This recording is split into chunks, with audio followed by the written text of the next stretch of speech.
Yo, bueno, voy a cambiar totalmente el tercio, como se dice por aquí, y voy a hablar de un concepto más que una palabra, que es el concepto libertad, que va asociado de alguna manera a un modelo de entender la diversidad funcional, que es como nosotros desde España, en el Foro de Vida Independiente, denominamos a la discapacidad.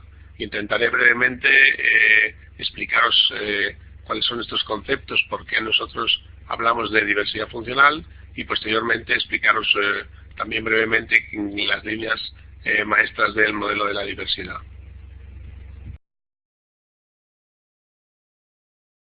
Perdón, para pasarla.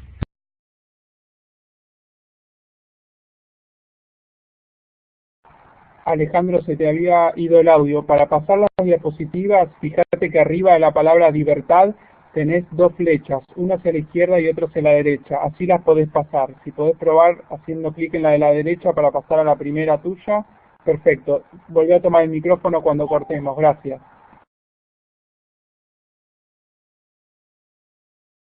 Bien, perfecto, muchas gracias. Bien, pues entonces continúo. Libertad en realidad es un acrónimo, es una palabra inventada que une varias ideas. Es un concepto en el que aúna las ideas de libertad y dignidad y la diversidad, ¿no? En palabras de Javier Romañá, que es el inventor concretamente de esta palabra, que es uno de los fundadores del Foro de Vida Independiente y que es uno de los líderes del movimiento de vida independiente en España y más allá, el modelo de la diversidad, es un ideal en el que las personas con cualquier tipo de diversidad, de raza, de cultura, de religión, no necesariamente de diversidad funcional, tengan una plena dignidad y plena libertad en la que las personas no sean discriminadas ni oprimidas ni por su diferencia y que tengan las mismas oportunidades que el resto de las personas. De alguna manera esto es complicado de alcanzar, ¿no? Pero esto es el objetivo que nosotros desde el Foro de Vida Independiente ya hace unos cuantos años nos hemos propuesto para superar los modelos que existían tanto en nuestro país como fuera de él, ¿no? Venimos de un modelo médico rehabilitador que utiliza una terminología del siglo XX de enfermo, que considera enfermas las personas con diversidad funcional. Posteriormente hablábamos de minusválido, disminuido, discapacitado últimamente. Posteriormente aquí en España por lo menos se ha impuesto el término persona con discapacidad, que va asociado más al modelo social, al modelo de vida independiente, y nosotros proponemos una palabra que se asocia con el modelo de la diversidad y que rompe un poco los esquemas, porque por primera vez es una palabra que nace desde el propio colectivo, nace desde las propias personas con diversidad funcional, porque al fin y al cabo ninguna de estas palabras son palabras positivas y nosotros pensamos, o yo por lo menos pienso, y mucha gente como yo, que las palabras amueblan el pensamiento. De una u otra manera, si tú te diriges de forma positiva a alguien, es diferente y si te diriges de forma negativa. Aquí, al menos en España, durante mucho tiempo, a las personas con diversidad funcional se nos denominaba como subnormales. Evidentemente es una palabra muy peyorativa porque se utiliza también cuando quieres insultar a alguien, ¿no? O cuando alguien está por debajo de lo normal, por debajo de la media. Es lo mismo que minusválido, como que significa menos válido o disminuido, ¿no? Entonces nosotros pensamos que esto asociado atrás, uno más atrás. Perdón, es que me están manejando la presentación. Bien, entonces esto va asociado un poco al pensamiento de los modelos, ¿no? Y como veis en la diapositiva, el modelo médico rehabilitador del que hablaba al principio, que surge a principios del siglo XX y se consolida a mediados, es como cuando el avance de la ciencia hace crear quizá el modelo contrario de lo que se pretendía. Mayor supervivencia de personas con diversidad funcional que se incorporan a la sociedad. ¿Qué ocurre? Que la sociedad percibe a estas personas como que sufren por tener una diversidad funcional. Y realmente lo que hay que hacer ante este sufrimiento y ante esta sensación de enfermedad, hay que rehabilitar o arreglar a la persona defectuosa. ¿Para qué? Para que se incorpore a la sociedad de forma normal, porque al no ser normal está sufriendo por eso. Entonces las vidas de estas personas normalmente tienen menos valor. Este modelo médico todavía hoy en día en muchos lugares. Nosotros en España todavía tenemos muchas zonas en las que impera este modelo. Frente a este modelo, en los años 70, principios de los años 70, finales de los 60, nace el modelo de vida independiente y coetáneamente en Gran Bretaña, el modelo social, que por primera vez alude a los derechos humanos y civiles y a la igualdad de oportunidades y a la no discriminación, a la capacidad de decisión, a la autodeterminación, a la desinstitucionalización, porque hay que tener en cuenta que el modelo médico rehabilitador apuesta porque las personas con diversidad funcional se vayan a instituciones. Es decir, tú cuando tienes un accidente, como fue mi caso hace 25 años, tienes muy pocas opciones. La sociedad no te daba ninguna opción más que poder ir a una institución donde puedas vivir. ¿Por qué? Porque no hay apoyos que van directos al individuo, no hay apoyos que hagan que la persona con diversidad funcional se pueda incorporar a la sociedad en igualdad de oportunidades. Bien, en Estados Unidos, cuando nace el modelo de vida independiente, en la Universidad de Berkeley, lo que hacen las personas con diversidad funcional es que se agrupan para pelear por sus derechos. Es una época que hay que tener en cuenta que es reivindicativa, tanto en los derechos humanos como en los derechos civiles, como movimientos como el Black Power de los afroamericanos por sus derechos, el movimiento también importante de los derechos de las mujeres, etcétera, etcétera, ¿no? de los indígenas. Es una época convulsa de movimientos sociales en el cual las personas con diversidad funcional se empatizan con estos movimientos y de alguna manera reclaman para sí también el hecho de tener una propia voz, ¿no? El hecho de decir yo quiero decidir, yo quiero elegir, yo quiero saber qué hacer con mi vida, yo quiero tener la capacidad de poder decidir. Y por eso nace el lema del movimiento de vida independiente, que es nada sobre nosotros sin nosotros. Es decir, yo quiero poder tomar las decisiones tanto de mi propia vida como de mi colectivo, como estar en los sitios donde se puede decidir sobre los otros, ¿no? Y el modelo de la diversidad es un modelo que va más allá y que ahora os contaré por qué, que tiene como objetivo lo que os decía, un poco el concepto de libertad. Este modelo nace en el Foro de Vida Independiente y Libertad, que es una agrupación ciudadana que nace en España en el año 2001, creada por 3 personas. Una de ellas fue Javier Romañac, la otra Manuel Lobato y la otra Antonio Fernández. Conoceréis o habréis oído hablar alguna vez de alguno de ellos. Y es una no ONG, por primera vez creemos que hemos montado una no ONG, porque no tiene estructuras, no existen jefes, es una comunidad virtual, no tenemos presupuesto, que eso va muy bien, porque al final nunca hay para dar ni peleas, ni batallas, ni nada parecido, y hoy en día somos más de 200 personas, funciona como una comunidad virtual en Internet, es una participación ciudadana directa, y lo que hacemos es que realmente la gente propone de alguna manera lo que quiere hacer y se le apoya o no, ¿no? En función de lo que se propone. Bien, este modelo está asentado en el libro El modelo de la diversidad, que lo escribieron, los coautores son Agustina Palacios, que es una de las impulsoras de este congreso, y Javier Romañac, y está asentado sobre dos ideas, ¿no? La dignidad, el igual valor de la vida y los derechos humanos. El otro libro que continúa el modelo es el libro Bioética al otro lado del espejo, escrito por Javier Romañac y que cuadra un poco, termina de darle forma a este modelo de la diversidad. Brevemente analizaremos en principio por qué un nuevo modelo y luego cuáles son las bases de este modelo, ¿no? El modelo de vida independiente se basaba en la capacidad de las personas con diversidad funcional. Si nos damos cuenta, hoy en día todavía siempre tenemos que estar dando cuentas de que somos capaces. Si ustedes ven las noticias, siempre las personas con diversidad funcional tenemos que decir que nosotros no estamos ahí porque queremos demostrar que somos capaces, porque nosotros somos capaces de hacer esto, porque somos capaces de hacer esto otro, porque nosotros tenemos capacidad suficiente para poder estar en la sociedad. ¿Y qué pasa? Que nosotros nos planteamos qué ocurre con aquellas personas que no tienen una capacidad determinada. ¿Qué ocurre con aquellas personas que no son capaces de representarse a sí mismas porque su intelectualidad, por su capacidad cognitiva no es suficiente? ¿Qué ocurre con aquellos que no pueden darse voz o que no pueden hablar por sí mismos? Entonces, esto tiene que ser importante y debe haber una respuesta para estas personas que no son capaces, porque la capacidad no es lo más importante que hay. Y esto es lo que nos hace evolucionar hacia un modelo diferente.